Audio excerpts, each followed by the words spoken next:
Hi there, hello, this is me, it's Moscow here, and this is Leedsista Libre, the free podcast in which I bring you a recording of something that I wrote, in this case in February 2023, during the brief reign of Michael Skubala.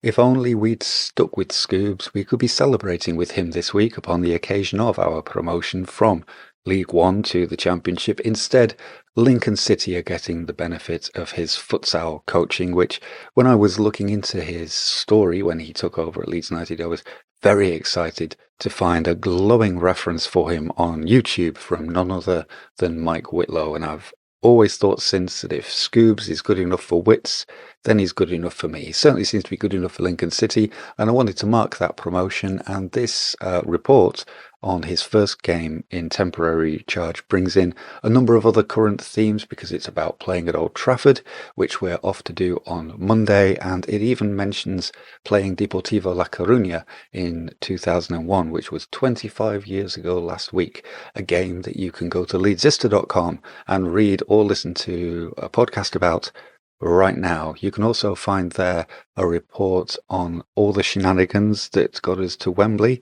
through West Ham United's obnoxious child goalkeeper at the weekend. He is the first thing that my mind is going to when I try to sum up that game, which I suppose says something for him, that he stood out amongst the 3 hours of absolute madness that we went through on Sunday afternoon. I hope I never have to think about him again. Certainly won't be thinking about him at Wembley, which is where we're off to.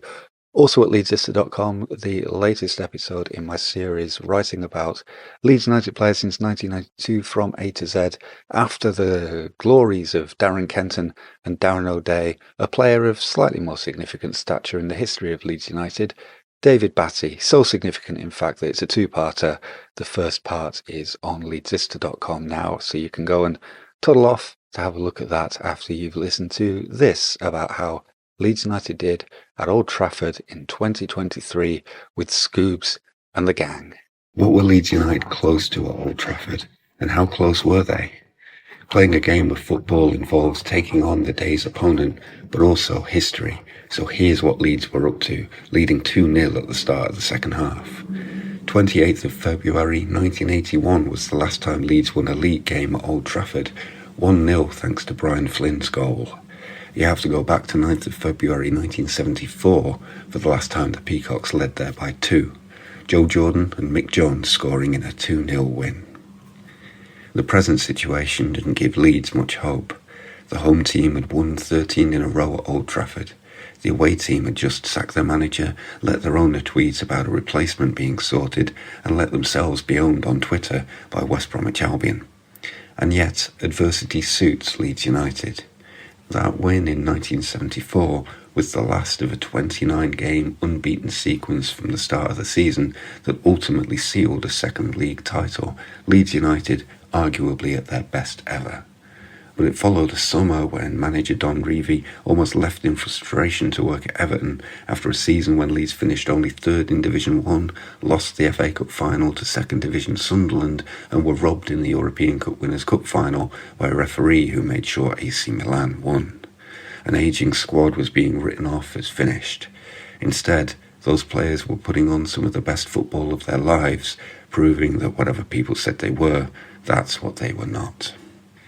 Frustrating as it might be to Leeds fans' self-identification with glory, maybe this is our true default. Even when Don Revie made Leeds the best club side in the world, Leeds were underdogs. When Howard Wilkinson pulled off a Division 1 heist in 1992, Leeds were still outsiders with just weeks of the season left. Never forget Deportivo La Coruña's glee when drawing the Leeds of David O'Leary and Eddie Gray in the Champions League, and the result at Elland Road, 3-0 to the weakest link. At the end of this match at Old Trafford, Leeds' modern players looked exhausted, frustrated and proud. They had let a famous win elude them, but those who had been around Leeds a while know we don't get the nice things easily.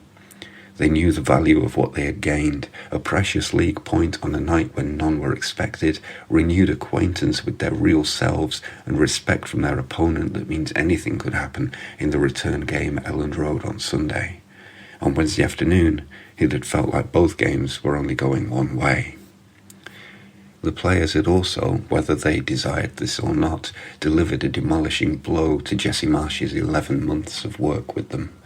Leeds under-21s and former England futsal coach Michael Skubala, his under-21s assistant Paco Gallardo, and Marsch's just-arrived best mate Chris Armas took a grip of this side in 48 intense hours and turned them into something that, if it's not quite ready or capable of winning at Old Trafford, can handle what the rest of this season gives them. This was what everybody expected Jesse Marsch to do when he was hired to replace Marcelo Bielsa. Before the game, Skubala said the team had been doing some good things under Marsch, so they would be keeping those, tweaking some of the other things, and not trying to change too much in case it confused the players. Fundamentally, he said, we need to make sure that the players understand the match plan that we want to deliver. That could have come from Marsch himself if only he'd used the term clarity, but unlike what came from Marsch, it worked. Jesse Marsch's first home game against Aston Villa last March was a night of creeping fear that a reverse Midas had overthrown Bielsa, and right to the end of his job Marsch complained that in moments of stress his players were reverting to bad habits from the previous coach. Like his insistence that he was here to change the Leeds mentality about always doing things the hard way, Marsch never seemed to grasp that he was here to build upon something bigger than him, not tear it down, to erect a Marsch ball in its place. Skubala, Gallardo and Armas have understood the task, and that's probably why Armas has been kept on. As deeply versed as Marsch in the RB style, he could help continuity with the good that Marsch does leave, the energetic pressing, the commitment to tackling up the pitch, the fast starts that caught the home team cold after both kick-offs. But 20 minutes of shape, as Skubala put it, was enough to weld that to the organisational structure we were craving back before Bielsa was sacked. Leeds were 4-2-3-1 whip ball, 4-3-3 we outball, simple as that. And because this was easy for the players to understand, it was easy for them to commit to. In the absence of stress, there was discipline, and when stress returned at 2-2, there was still enough discipline to get the draw. Whip ball, the array of attacking peacocks were given their imaginations back. The ball was not being forced to the penalty spot every time. Players were thinking in possession, playing square, playing wide, cutting in, stretching the defence, making runs, keeping the ball, all within a structure Marsch would recognise. The aim was still towards the middle of the pitch, on the end line.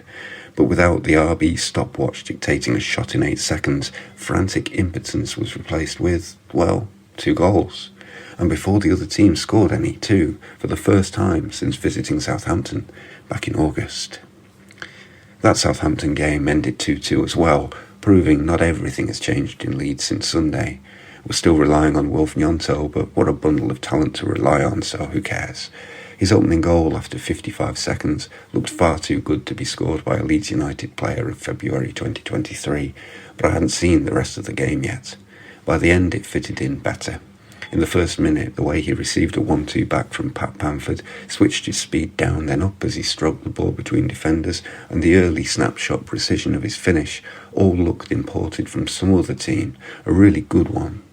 Leeds United are the team whose under-fire left-back gets subbed off dazed from a smack in the face off a Marcus Rashford shot, so that happened after our other great skillful hope of the season, Luis Sinisterra, had already gone with a bad hamstring. The new Rafinha's absence meant Crescencio Somerville was on the pitch to make the second goal, sent to the byline by swift attacking at the start of the second half, pulling the ball in off Raphael Varane's leg. Tyler Adams and Weston McKennie kept things feisty in midfield. Luke Ayling and sub-left-back Junior Firpo stayed in the back line, and it's odd to say Leeds stood up while letting their 2-goal lead fall, but true. They allowed too many crosses, and Rashford's leap, hang and header were too good for the first goal. For the second, as players surged into the penalty area, Somerville and Ayling both lost control of Jadon Sancho, and Illan Meslier couldn't see the shot that went past him. It does Leeds credit that there wasn't a third. Every player who made a mistake did more things well. Ayling was the boss of Garnacho on the wing, Meslier produced his usual playlist of saves from good to ace, Max Verber, who thoughtlessly gave a couple of chances away in the first half, cleared one off the line when Meslier was out of goal and grew stronger as the night grew longer. Asked afterwards how the home team got back into the game, Skubala chuckled ruefully. They have quality, he said, and it comes down to that when a team has won 13 in a row and is third in the Premier League. Against other teams, Leeds could make more mistakes and win. At this venue, against this opponent, even Leeds United fans were ready to shrug it off if their hopes ended in another loss on Wednesday night.